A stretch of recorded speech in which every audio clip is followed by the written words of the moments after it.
Live streaming is taking the internet by storm. Streaming app Periscope launched just over a year ago and has already hosted over 200 million broadcasts.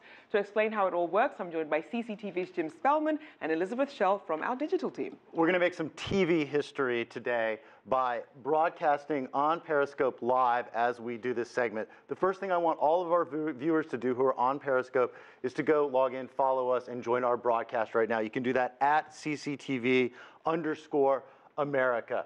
Everything good? Are we up and running? Jim, we are up and running, and we already have viewers. Let's talk about how this works while you give our Periscope viewers a bit of a backstage view of what happens here on the set. So, Rochelle, we put together a video earlier that I made broadcasting myself earlier when I walked to lunch. So you log in using your Twitter credentials.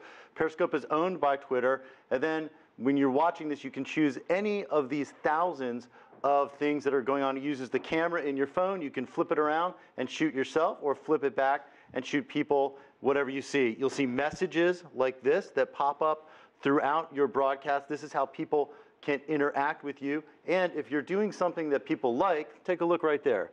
See those hearts? Little hearts. Hearts will pop up. People have a set number of hearts that they can use per broadcast.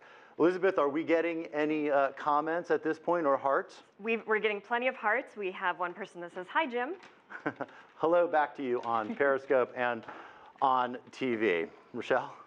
So in terms of the things that people are broadcasting, what are we looking at content-wise? So honestly, it's a lot of goofy stuff like this. People showing you what they're getting for lunch, walking around the street, sharing their personal everyday experiences. I think that's a lot of the attraction. But more and more other entities are using it to broadcast events. Here in the United States, the National Football League, this coming football season, will broadcast 10 Thursday night football games on Twitter.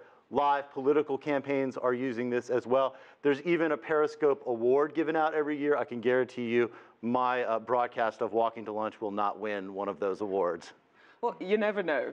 Now, in terms of some of the risks involved, obviously there are other people in these videos, some people worrying about privacy, about what are some of the real issues when it comes to broadcasting live? Look, just last week here in the United States, 2 people were charged with live streaming a rape, a terrible crime. That type of thing is raising a lot of concern.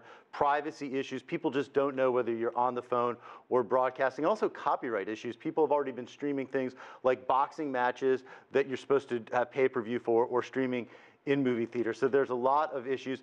Basically, these sites rely on users to report any kind of abuse that's going on. A lot of the critics of this say that that's just not enough oversight. There is no entity that is policing these sites.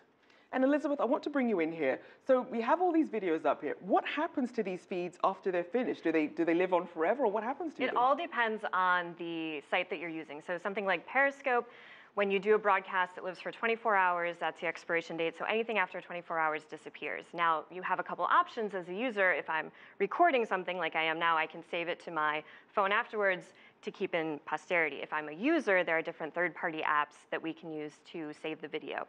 Things like Facebook Live, however, those do not have an expiration date, so you would have that forever. These issues of these videos disappearing on Periscope is something that law enforcement officials are concerned about. If a crime is recorded either on purpose or even by accident, they have a narrow window to get it and use it as evidence. As with any new technology, there are some dangers to be aware of. Thank you so much for breaking it all down for us, Jim Spellman and Elizabeth Schell. Thank you.